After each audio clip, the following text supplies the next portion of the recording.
అందం ఇంటికి తొలి చూలు పిల్లాలు అందం జన్మ జన్మల పుణ్య ఫలముగా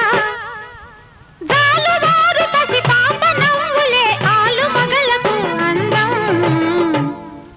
ఇది చెరగని ప్రేమకు శ్రీకారం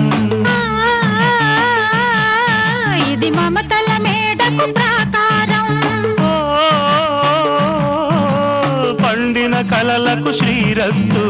పసుపు కుంకుమకు శుభమస్తు కనివిని ఎరుగని అనురాగానికి కలకా